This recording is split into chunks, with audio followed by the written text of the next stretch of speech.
अस्सलामुअलैकुम। हम auditing start कर रहे हैं।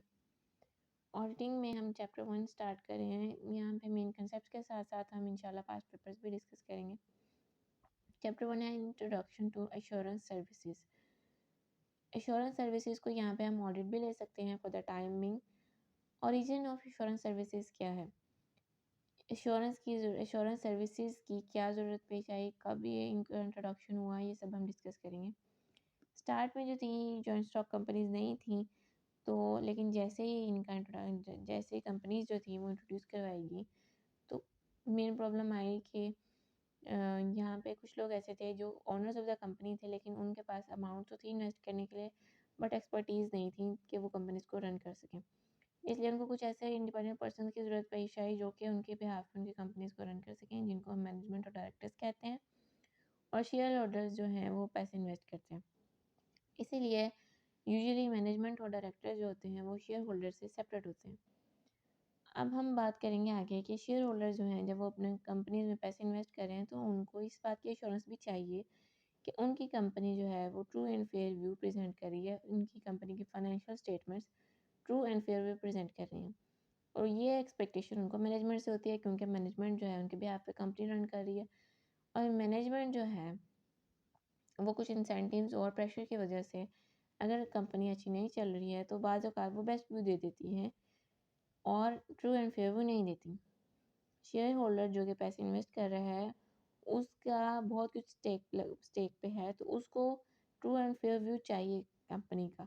इसलिए उसने सोचा कोई ऐसा पर्सन भी होना चाहिए जो कि मैनेजमेंट की एक्टिविटीज़ को ओवरव्यू कर सके, उनका जायज़ा ले सके कि क्या वाक़ई मैनेजमेंट जो है वो अच्छे से परफ़ॉर्म कर रही है। उसके लिए उनको एक एक्सपर्ट इंडिपेंडेंट पर्सन की ज़रूरत पेश आई, जिसको एश्योरेंस प्रोवाइडर और ऑडिटर भी कहा जाता है, जो कि फाइनेंशियल स्टेटमेंट्स को वेरीफाई करता है और शेयर होल्डर्स को बताता है कि क्या वाकई आपके मैनेजमेंट सही काम कर रही है या नहीं। ओके, नेक्स्ट जो है ऑडिटर का इंडिपेंडेंट होना बहुत ज़रूरी है। किससे इंडिपेंडेंट होना बहुत ज़रूरी है? मैनेजमेंट से और शेयर होल्डर्स दोनों से। शेयर होल्डर से इंडिपेंडेंट होना इसलिए ज़रूरी है क्योंकि वो शेयर होल्डर्स के साथ मिल के भी जो है वो फ्रॉड कर सकता है या प्रॉफिट्स को हाई कर सकता है और एनीथिंग एल्स, क्योंकि वो इस चीज़ में एक्सपर्ट है। वो फाइनेंशियल स्टेटमेंट्स को ऑडिट कर रहा है, तो ऑफ कोर्स उसको इसका नॉलेज है। अगर वो मैनेजमेंट के साथ मिल गया तो वो फ्रॉड को हाइड कर सकता है शेयर होल्डर से, और वो बहुत कुछ फाइनेंशियल स्टेटमेंट्स में जानते बूझते कि गलत हैं वो शेयर होल्डर के सामने प्रेजेंट नहीं करेगा। इसलिए ऑडिटर का इंडिपेंडेंट होना बहुत ज़रूरी है। जब दुनिया में ऑडिटर की सर्विसेज को जाना गया तो उसको बहुत ज़्यादा अप्रिशिएट किया गया।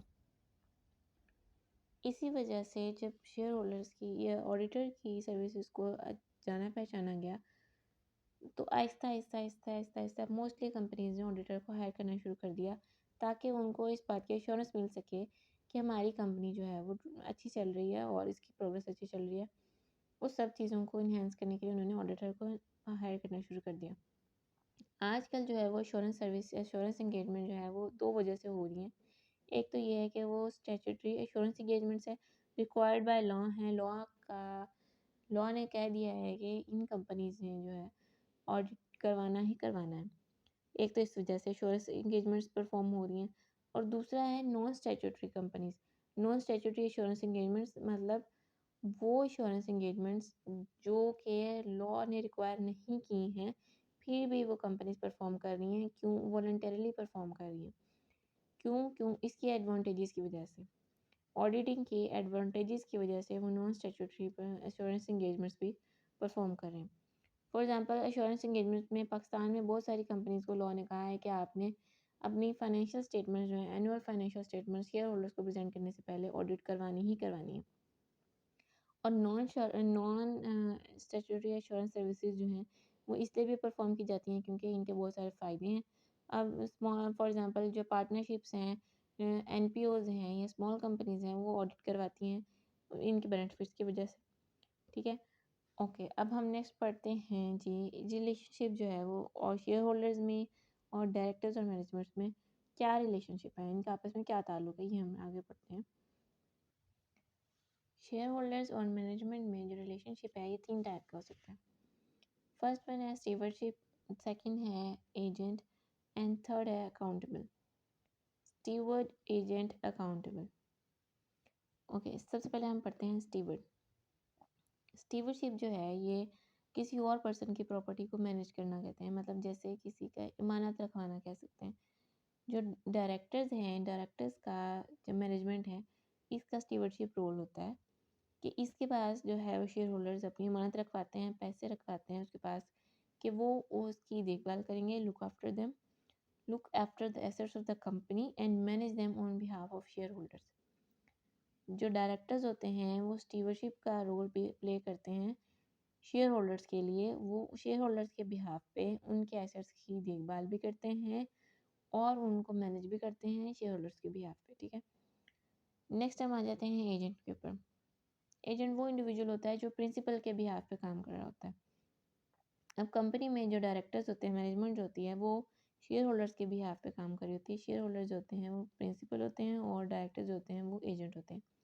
डायरेक्टर्स जो हैं शेयर होल्डर्स की इंस्ट्रक्शंस के अकॉर्डिंग काम करते हैं और शेयर होल्डर्स के बेस्ट इंटरेस्ट में काम करते हैं। वो काम करते हैं जो शेयर होल्डर्स को फ़ायदा दे सके as an agent of shareholders, ठीक है। नेक्स्ट हम आ जाते हैं अकाउंटेबल।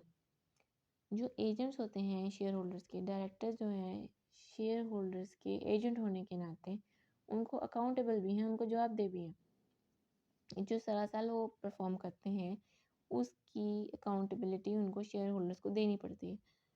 तो डायरेक्टर्स जो हैं, मैनेजमेंट जो है, वो अपनी अकाउंटेबिलिटी शेयर होल्डर्स को एनुअल फाइनेंशियल स्टेटमेंट्स के ज़रिए देती है, उस फॉर्म में एनुअल फाइनेंशियल स्टेटमेंट्स के फॉर्म में देती है। और वो क्या करती हैं कि फाइनेंशियल स्टेटमेंट जो हैं, डायरेक्टर्स जो हैं वो फाइनेंशियल स्टेटमेंट्स बनाते हैं और वो फाइनेंशियल स्टेटमेंट शेयर होल्डर्स को प्रेजेंट की जाती है ताकि वो शेयर फाइनेंशियल स्टेटमेंट्स को देख के बेस्ट डिसीजंस ले सकें। इस तरह जो है वो डायरेक्टर्स जो हैं वो अकाउंटेबल होते हैं शेयर होल्डर्स को। फिर हमने क्या पढ़ा है, शेयर होल्डर्स और मैनेजमेंट का क्या रिलेशन है आपस में। इनके तीन तरह के रिलेशन है। सबसे पहला steward, second agent, third accountable. Steward मतलब ईमानतदार, वो उनकी जो एसेट्स हैं उनके ईमानतदार रखवाले हैं। एजेंट उनके बिहाफ पे उनके इंस्ट्रक्शंस पे काम करते हैं और अकाउंटेबल उनको जवाबदेह भी हैं, ठीक है। ये हो गया relationship between share holders and director या मैनेजमेंट। नेक्स्ट हम पढ़े हैं कि शेयर होल्डर्स के लिए क्या एडवांटेजेस हैं ऑडिटिंग के, ठीक है। एश्योरेंस सर्विसेज की क्या एडवांटेजेस हैं।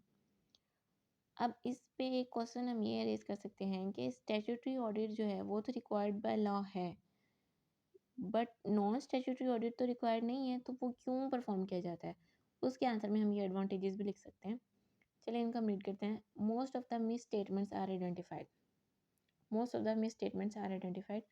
इंश्योरेंस एंगेजमेंट्स का क्या फ़ायदा है कि most of the misstatement जो बहुत मतलब मोस्टली जो गलतियाँ होती हैं वो आइडेंटिफाई की जा सकती हैं। ऑडिटर जो है वो most of the miss statements को आइडेंटिफाई कर लेता है। अब यहाँ पे जो कीवर्ड है वो है मोस्ट। यहाँ पे ऑल नहीं लिखा हुआ। All of the miss statements जो है वो नहीं आइडेंटिफाई हो सकती सम लिमिटेशंस की वजह से, ठीक है। लेकिन most of the misstatements are identified, ये एडवांटेज है शेयर होल्डर्स को। सेकंड है एसेट्स इन द सेल और परचेज ऑफ बिजनेस। अगर कोई बिजनेस उन्होंने मतलब सेल करना है या परचेज करना है, उसमें भी ये मदद करता है। वो कैसे, अब यहाँ पे जो है जिसने सेल करना है उसको भी फाइनेंशियल स्टेटमेंट्स जो है उनके पास होंगी, ऑडिटेड फाइनेंशियल स्टेटमेंट्स होंगी, तो वो जिनको सेल कर रहे हैं उनके लिए क्रेडिबिलिटी होगी फाइनेंशियल स्टेटमेंट्स की सूरत में कि हाँ ये अगर हम बिज़नेस ले लेते हैं, इनका ख़रीद लेते हैं, तो हमें जो है वो घाटे का सौदा नहीं होगा। वो सोच समझ के जो है वो उसको परचेज़ करेंगे। और अब अगर हम परचेज़ करें किसी बिज़नेस को तो भी हम उन फाइनेंशियल स्टेटमेंट्स को, ऑडिटेड फाइनेंशियल स्टेटमेंट्स को देखेंगे, ओवरव्यू लेंगे उनका। उसके बाद हम उनकी क्रेडिबिलिटी पे हमें शक नहीं होगा कि हाँ ये वाक़ई जो है वो कंपनी जो है वो वर्थ करती है, ये वर्थ है इस कंपनी की। तो जो ये एश्योरेंस एंगेजमेंट्स हैं, ये जो है वो सेल और परचेज़ ऑफ बिज़नेस में भी हमारी हेल्प करती हैं। नेक्स्ट है ग्रांट ऑफ लोन, इसमें भी हमारी हेल्प करती है। ये कैसे, लोन जो है मोस्टली हम बैंक से लेते हैं या मोस्टली हम दूसरी कंपनी से भी लोन ले सकते हैं।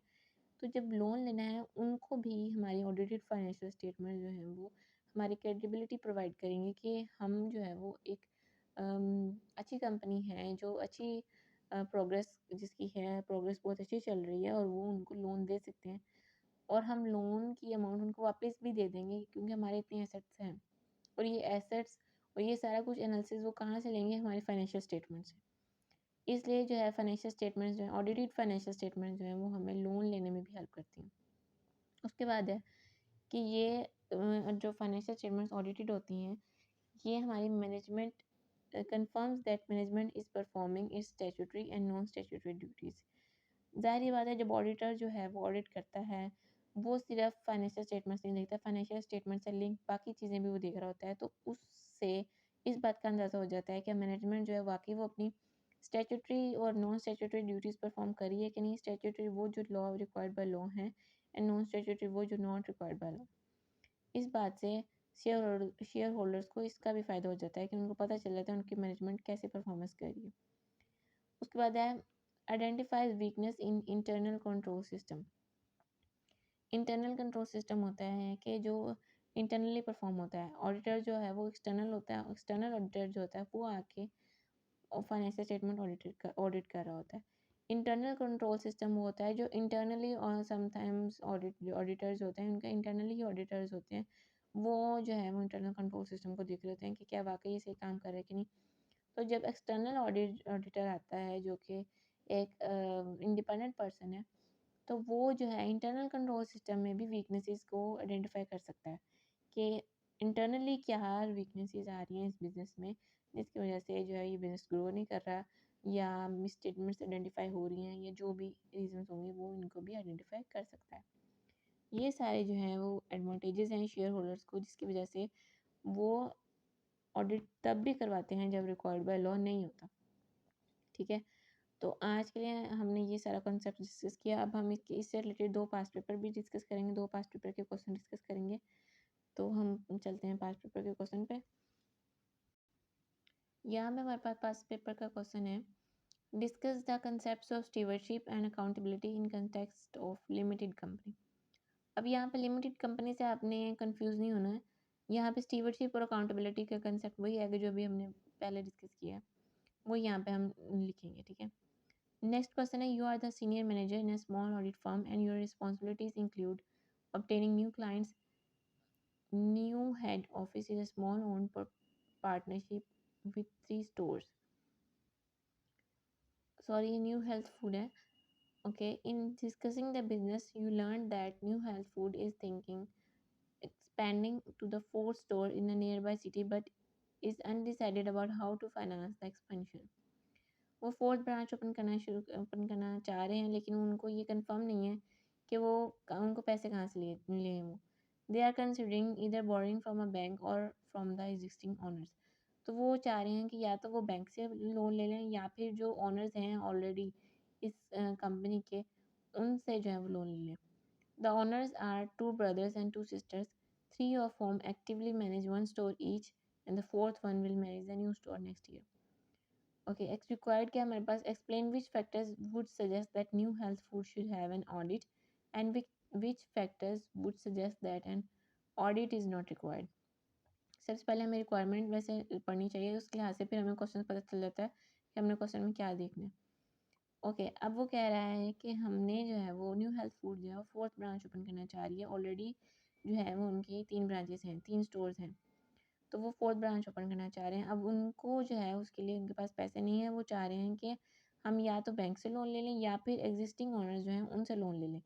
अब एग्जिस्टिंग ओनर्स जो हैं वो 2 भाई हैं और 2 सिस्टर्स हैं, और जो तीसरा है जो तीनों हैं ये तीनों के तीनों जो है वो एक्टिवली एक एक स्टोर मैनेज कर रहे हैं, और जो चौथा स्टोर वो ओपन करेंगे वो जो है इनका जो 4th वन होगा सिबलिंग वो जो है वो नेक्स्ट ईयर इस स्टोर को कंट्रोल करेगा, ये मैनेज करेगा।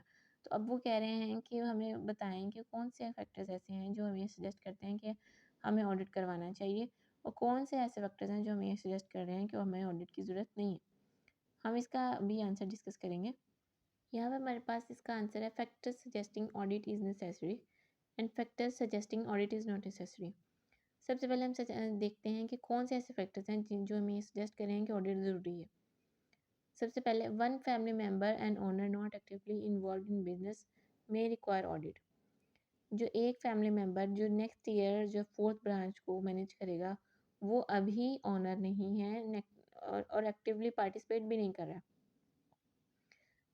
बिजनेस में एक्टिवली पार्टिसिपेट भी नहीं कर रहा है, ओनर भी नहीं है, उसको जो है वो ऑडिट चाहिए होगा कि एनालिसिस करने के लिए कि इनका बिजनेस कैसा चल रहा है। दूसरा, if the partnership borrows from bank then an external audit may be required by bank. अगर पार्टनरशिप जो है, ये वाली जो पार्टनरशिप बिजनेस है इनका, अगर ये बैंक से लोन लेते हैं तो बैंक को भी इनकी ऑडिटेड फाइनेंशियल स्टेटमेंट्स की ज़रूरत होगी ताकि वो इनको लोन दे सकें, उनको एश्योरिटी हो कि ये हमें वापस मिल जाएगी अमाउंट। दूसरा, जो ऑडिट नहीं नेसेसरी, उसके क्या फैक्टर्स हैं। New health food is not a company, therefore it's audit is not required by law. जो कंपनी, मोस्टली कंपनीज जो हैं उनको रिक्वायर होता है कि लॉ रिक्वायर करता है कि वो अपनी फाइनेंशियल स्टेटमेंट्स का ऑडिट करवाएं, लेकिन न्यू हेल्थ फूड जो है ये कंपनी नहीं है, इस वजह से इसका ऑडिट जो है रिक्वायर्ड बाय लॉ नहीं है, तो वो ज़रूरी नहीं है उनके लिए कि वो ऑडिट करवाएं। दूसरा, if borrowing is arrange from owners there will be no need for an audit. अगर जो है वो अमाउंट जो है वो ओनर्स के थ्रू ही अरेंज हो जाए तो भी जो है वो ऑडिट की ज़रूरत नहीं होगी। तो ये इसका आंसर था। आज के लिए इतना ही। हमने कॉन्सेप्ट भी डिस्कस किए और उसके बाद उस टॉपिक से रिलेटेड पास्ट पेपर्स भी डिस्कस किए। इंशाल्लाह हम नेक्स्ट आगे डिस्कस करेंगे अगली वीडियो में। Stay tuned. अल्लाह हाफिज़।